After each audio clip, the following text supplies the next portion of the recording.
Aujourd'hui on se retrouve pour une nouvelle vidéo débriefing film. Alors je voudrais juste prévenir que certains sont sur Netflix mais que récemment, en tout cas au moment où je tourne cette vidéo, je vous ai mis mon top Netflix de séries et de films. C'était quelque chose que proposait Netflix dernièrement grâce au site montopnetflix.fr. Donc si vous voulez le faire, n'hésitez pas. Ce n'est pas une collaboration même si j'aimerais bien. Mais en fait il y avait plein de films ou de séries qui n'étaient pas disponibles dans le top. Et c'était très étrange parce que je me disais mais il y a des films, je viens de les regarder tout récemment sur Netflix. Et je pensais à un en particulier qui en plus je crois a été produit par eux et qui venait de sortir, donc je comprenais pas. Donc techniquement ils sont toujours sur Netflix, mais apparemment dans le top, dans ce site là, il n'y aurait pas tous les sites, pas tous les films pardon. C'est ce qu'on a déduit avec des amis qui ont également réalisé leur top, parce qu'ensuite on est allé sur notre appli Netflix et les films ou séries étaient dispo, donc c'est pas très clair. Bref, tout ça pour vous parler donc de ce premier film qui s'appelle Une partie de toi en français. Il est suédois et je crois qu'il a été donc produit par Netflix. Il est sorti le 31 mai. C'est défini comme un drame et effectivement c'en est un. Il dure 1h39 et il y a dedans Felicia Maxim, Edwin Writing et Sarah Larsson que vous connaissez sûrement. Entre autres Edwin Writing est le personnage principal dans la série Young Royals dont je vous ai déjà parlé dans mes débriefing séries. Et Felicia Maxim joue aussi dedans mais un personnage secondaire, donc j'avoue que j'avais pas trop tilté. Et Sarah Larsson c'est une chanteuse également, moi c'est de là que je la connaissais en tout cas. Donc je vais vous lire le résumé pour commencer. Que c'est marqué que c'est pour 13 ans et plus parce que ça parle également de drogue et de suicide. Particulièrement de suicide, je me rappelle pas spécialement des drogues. Pour Agnès, sa grande sœur est tout ce qu'elle aimerait être, cool, rayonnante, en couple avec Noël. Quand le pire se produit, quelqu'un doit combler le vide qu'elle a laissé. Donc oui, c'était une histoire vraiment très triste sur deux sœurs, en fait, surtout sur l'amour de deux sœurs. Et c'est pas trop un spoil, je pense que vous avez compris, ça se passe assez rapidement dans le film, mais une des deux va mourir. Et donc la deuxième, elle essaye tout simplement de faire face à ça, de vivre avec la mort en fait. Et ayant une sœur moi-même, je pense pouvoir parler pour elle et sûrement pour beaucoup de personnes. Je pense que une partie d'elle est morte aussi au personnage d'Agnès, parce que sa sœur est morte, mais quand t'as une sœur, enfin c'est pas... Déjà quand tu perds quelqu'un, voilà, c'est une partie de toi peut te sembler, voilà, mourir aussi, mais je pense que quand t'as un lien très fort avec ta sœur, oui, toi aussi t'es un peu morte, et donc je pense qu'elle essaye tout simplement de faire face au deuil, de vivre sans sa sœur, de vivre sans cette partie d'elle qui est aussi partie, et aussi de vivre dans sa famille. Elles vivent avec leur mère, et donc comme ils le disent bien dans le résumé, ce que j'ai aimé dans ce film, c'est que ce qui est surtout évoqué, c'est le fait d'essayer de combler le vide qu'elle a laissé. Ça, j'aime beaucoup ce point de vue, cet angle qui a été pris. Je trouve que c'est pas souvent vraiment montré comme ça, au point peut-être de vouloir prendre sa place. Le vouloir, je sais pas si c'est vraiment le mot, mais ouais, je trouvais que ça parlait de deuil d'une façon différente. Et en plus, comme c'était sur deux sœurs, moi j'ai personnellement accroché. Donc j'ai noté, parce que comme vous le savez maintenant, j'essaie de noter au moment où je les ai vus, vraiment mon ressenti à chaud. Tout le monde a une performance exceptionnelle, c'était joué, mais alors d'une justesse. Vraiment ça faisait très, très réaliste, et c'est ce qui rend aussi ce film encore plus dramatique, encore plus éprouvant. C'est qu'on avait l'impression de pas regarder un film, de regarder des gens vivre ça. La performance était vraiment fabuleuse, ce qui rend donc ça plus triste, mais c'est parce que c'est bien joué. Donc archi bien joué, horriblement bien interprété, c'est ce que j'ai noté. Donc très réaliste et très triste. Deuil entre sœurs particulièrement, mais on voit aussi un peu la réaction de la maman et les amis, comment ils font face aussi à ça, et puis comment du coup ils font face à la réaction et à la manière que réagissent sœur, mais la sœur aussi du coup réagit à leur réaction à eux. Enfin voilà, c'est forcément tout est entremêlé. Donc deuil en particulier, donc entre deux sœurs particulièrement, donc j'étais spécialement touchée. L'angle de l'histoire peu vu jusqu'à maintenant, donc vraiment top. C'est bien, je me rappelle bien ce que j'avais noté. Donc j'ai noté qu'il y avait un peu un moment moins bien, mais pas vraiment. C'est que on va dire qu'à un moment il y a un personnage qui boit, qui fume tout le temps, et vous l'aurez peut-être déjà compris que moi c'est pas du tout mon truc, et j'aime pas en plus que ça soit mis en avant. Par exemple dans les films français, très rares sont les films français où il n'y a pas un personnage qui fume, alors que ça ne sert pas l'histoire. Quand ce n'est vraiment pas le sujet, je trouve que ça n'a aucun intérêt de prôner en fait cette manière de vivre. Mais là, donc ça me saoulait un peu parce que moi, voir ça tout le temps, au bout d'un moment, ça m'énerve. Mais là, ça avait justement un sens dans l'histoire, un but, c'était logique et ça servait l'histoire. Donc c'était triste à voir pour le personnage, c'était un peu énervant des fois voilà, vis-à-vis de mes avis justement, de mes valeurs. Mais là, ça prenait sens, ça avait une utilité. Donc c'est pas vraiment un défaut, c'était pas juste on prend de l'alcool et fumer. Et c'est très rare, mais j'ai pleuré à la fin. Je pense, voilà, encore une fois que déjà le deuil et la mort est un sujet qui souvent me touche. Enfin, il y a des sujets qui nous touchent plus ou d'autres, plus que d'autres, parce pour différentes raisons.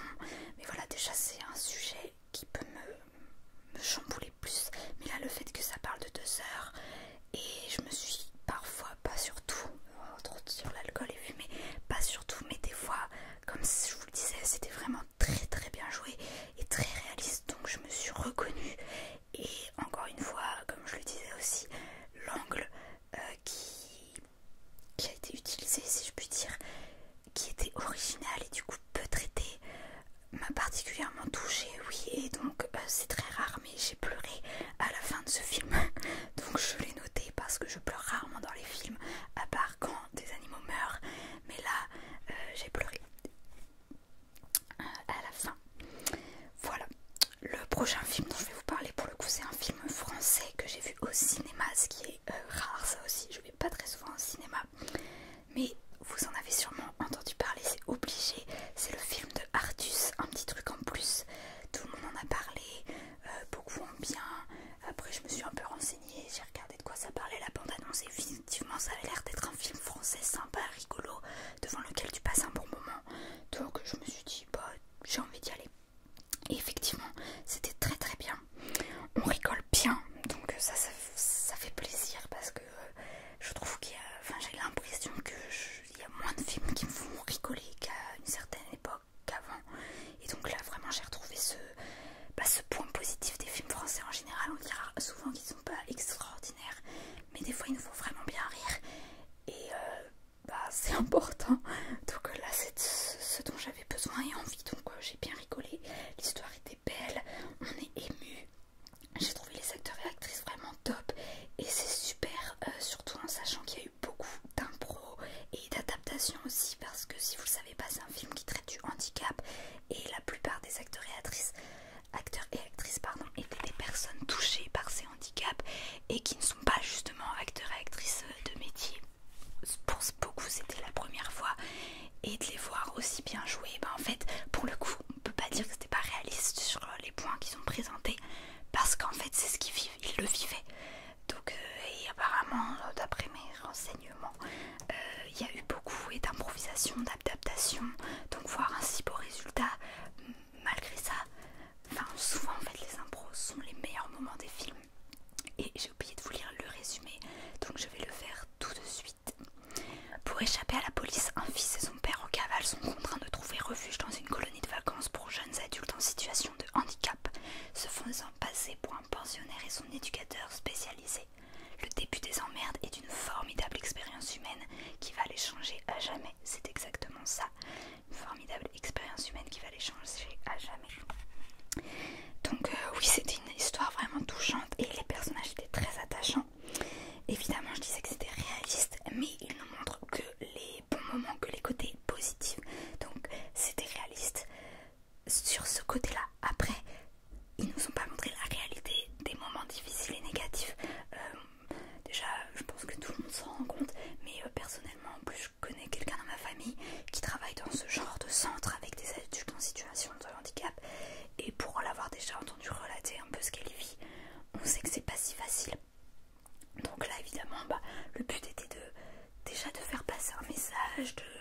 mettre le handicap au premier plan, ce qui est assez rare, donc, et de faire passer un bon moment, de faire rire les gens et de leur donner envie de le voir, ce film.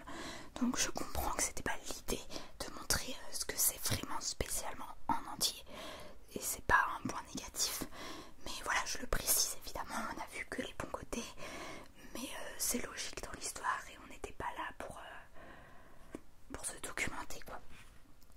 Donc oui, ils nous ont montré que les bons moments, mais ça fait plaisir de les représenter, comme je le disais. Et comme le film a fait beaucoup de polémiques, je pense que vous en avez aussi entendu parler, le fait qu'il n'y avait pas d'accès pour handicapés, par exemple en fauteuil à Cannes, le fait que des grandes maisons de couture et tout ça ne voulaient pas les habiller pour le festival, enfin il y a eu beaucoup de polémiques là-dessus. Et aussi il y a une présentatrice qui est allée sortir à Artus que c'était nul qu'ils boivent plus et qu'ils soient plus alcooliques. Donc voilà, il y a eu vraiment beaucoup de polémiques, et au final je pense que c'est bien parce que ces polémiques déjà ont fait parler du film, donc tant mieux pour les gens qui l'ont créé, qui ont participé. Ça a aussi permis de lui faire de la pub et que beaucoup de gens aillent le voir. Et j'espère que ces polémiques, et c'est même sûr, vont permettre de faire changer les choses. La preuve, apparemment au prochain festival de Cannes il y aura un accès. C'est aberrant de se dire qu'ils réfléchissent qu'en 2024. Je ne sais pas depuis quand le festival existe, mais depuis bien assez longtemps, pour que ça ne soit absolument pas normal que à notre époque ça ne soit pas déjà fait. Je sais que finalement ils avaient été habillés suite aux polémiques par des grands couturiers, etc. Donc ça va faire bouger les choses, j'espère, positivement. Donc ça c'est très bien. Le film a eu un double impact en plus d'être un bon film qui a plu à beaucoup de Français. J'espère qu'il va changer, qu'il va permettre de changer beaucoup de choses dans le monde du cinéma et ailleurs, ça serait bien. Ensuite j'ai vu un deuxième film français qui est maintenant sur Netflix. J'en avais entendu parler quand il était sorti au cinéma, mais j'avais pas pu aller le voir. Et donc quand j'ai découvert très récemment qu'il était sur Netflix, je me suis dit bah trop cool, je vais pouvoir le regarder. Et j'en ai profité pendant mes vacances pour le regarder cet été. Il s'appelle La plus belle pour aller danser. J'ai trouvé le thème original et très intéressant à traiter. Et j'ai trouvé ça étonnant que ça soit pas plus fait d'ailleurs. Et que c'est pas déjà été fait, ben, à mon avis en tout cas. Je vais vous lire le résumé.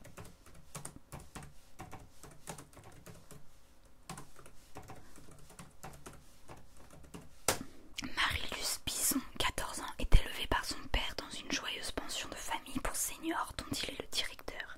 C'est bientôt la soirée déguisée de son nouveau collège. Son père ne veut pas qu'elle y aille. Et de toute façon, elle n'est pas invitée. C'est pas la soirée déguisée de son nouveau collège, hein. C'est la soirée de mémoire d'une camarade du collège, sinon elle serait totalement invitée. Mais poussée par Albert, son meilleur ami de 80 ans, Marie-Luce s'y incruste habillée en homme. Ce soir-là, tout le monde la prend pour un garçon que l'on regarde et qui plaît. Elle décide alors de s'inventer un double masculin prénommé Léo pour vivre enfin sa vie d'ado. Bien entendu, à la maison, la relation avec son père se complique. C'est vraiment ce côté-là que j'ai trouvé très original, le fait que, donc en fait, on parle d'une fille qui, les gens n'en ont rien à faire, elle essaye de se faire des amis, ils veulent pas, elle est très peu vue en fait, elle est ignorée ou moquée quand il remarque qu'elle est là, mais souvent en fait, il la remarque même pas, c'est même pas forcément toujours de l'ignorance, elle est vraiment invisible. Et à cette soirée, vu qu'il faut se déguiser, bah elle décide tiens de se déguiser en garçon, elle fait aussi un peu avec ce qu'elle a, et là les gens vont la remarquer, vont le trouver beau, le trouver sympa, intéressant, tout le monde va vouloir devenir pote avec elle ou sortir avec elle, enfin avec lui du coup, le draguer, tout ça. Et donc elle va réutiliser de temps en temps, pas quand elle va au collège forcément, mais de temps en temps, elle va se redéguiser, se faire passer pour ce Léo, parce que du coup elle a pas dit qu'elle était Marie-Luce à cette soirée, et elle va commencer à créer des liens avec d'autres personnages. Mais forcément c'est une double identité, elle ment à ces personnes, mais elle va s'y attacher de plus en plus et eux aussi. Donc la vérité, il faudra bien qu'elle éclate. Donc voilà, j'ai vraiment trouvé que c'était original et j'étais étonnée, oui, que c'est pas été plus traité jusqu'à maintenant. Les acteurs et actrices étaient super bien, on passe un bon moment, c'est sympa, voilà, je suis contente de la fin. En plus j'avais un peu peur d'être déçue par la fin. Je m'attendais à certaines choses et ça, en fait il y a eu un peu de ça, mais c'était pas la totale fin, et donc il y a eu une autre fin en plus qui est vraiment belle belle, bienveillante, qui donne de l'espoir dans l'humanité, ce dont j'ai beaucoup besoin. Donc oui, ce qui évidemment, vous comprenez qu'il y a un quiproquo, donc ça va forcément à un moment générer des conflits quand la vérité va éclater. Mais je suis contente de comment la fin était tournée, vraiment. Ça donne une belle leçon d'amitié, une chose que j'aime beaucoup dans les livres, dans les films, tout ça, comme vous le savez. Et donc ça m'a vraiment beaucoup plu.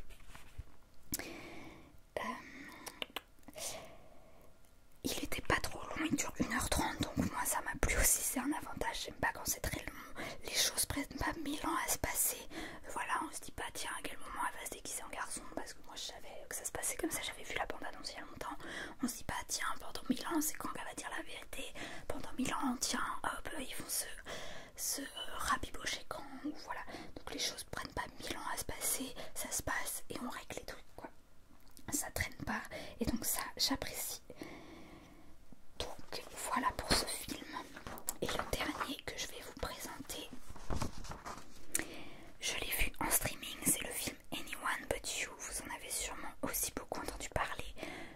J'en avais entendu parler mais j'avais pas plus que ça cherché le résumé en détail, j'ai pas regardé la bande-annonce et tout, donc je m'étais fait une idée mais en fait c'était pas ce que je pensais, donc j'étais contente.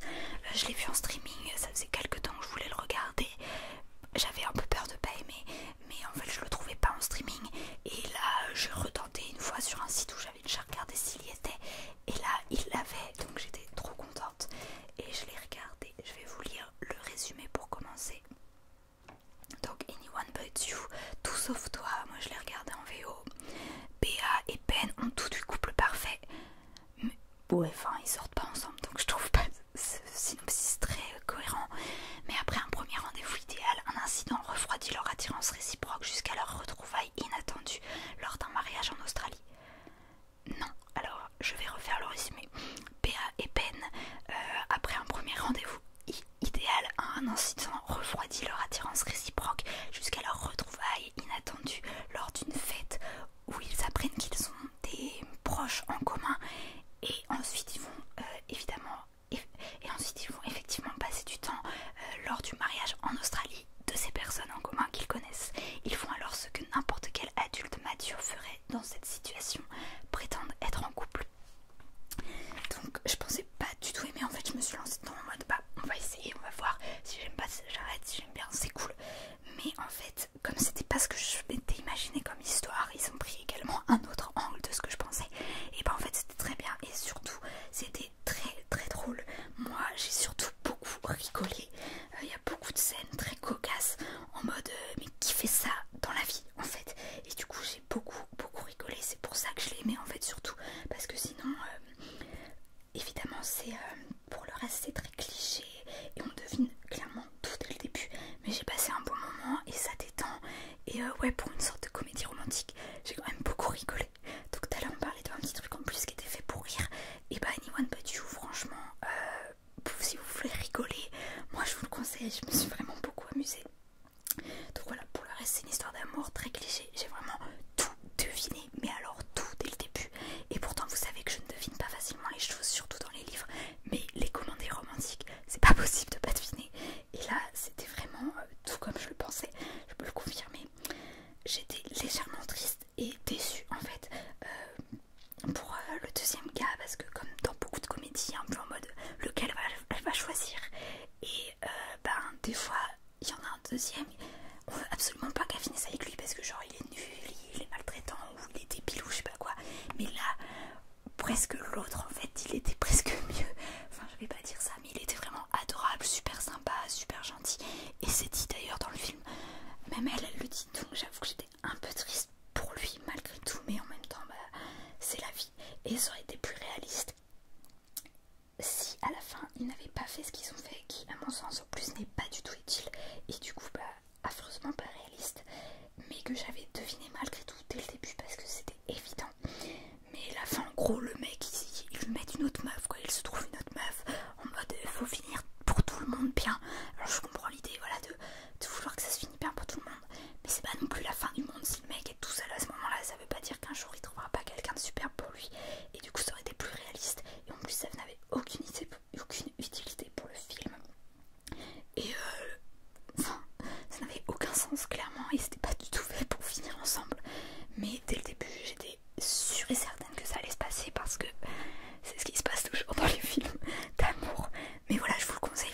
vous amuser et vous détendre et passer un bon moment. Venez pas pour que ça soit réaliste ou original ou quoi. Non, vraiment, on est dans le cliché pur d'une romance. Mais par rapport à certaines, je trouve qu'on rigole plus. Donc voilà, venez plus le voir en mode je vais regarder un film rigolo plutôt que pour l'histoire d'amour, quoi. Parce que ça, dès la première seconde, vous saurez tout ce qui va se passer, c'est sûr. Mais vous n'allez pas deviner toutes les bêtises et les scènes vraiment cocasses qu'ils vont faire tous les deux. Et ça, vraiment, je me suis éclatée. Vraiment, je pensais pas rigoler autant. Et donc, ça m'a fait passer un bon moment. Et comme j'ai beaucoup rigolé, je me suis dit, je peux le mettre dans cette vidéo. Pour le reste, c'est clairement pas le film que j'irai vous conseiller en priorité. Mais dans la vie, on a besoin de rigoler. Moi, je trouve qu'on en a besoin. Et comme je le disais plus tôt, je trouve qu'il y a moins de films qu'avant qui nous font vraiment rire. Et donc là, je me suis dit, voilà, je suis sûre qu'il y a d'autres gens comme moi qui ont envie de rigoler. Donc, je vous partage. J'espère que cette vidéo vous aura plu. Si vous avez vu certains de ces films, et bah dites-moi ce que vous en avez pensé. On n'a pas forcément les mêmes avis, mais en tout cas j'espère quand même que vous avez passé des bons moments. C'est jamais agréable de regarder un truc qu'on n'a pas kiffé, mais le terminez pas si vous aimez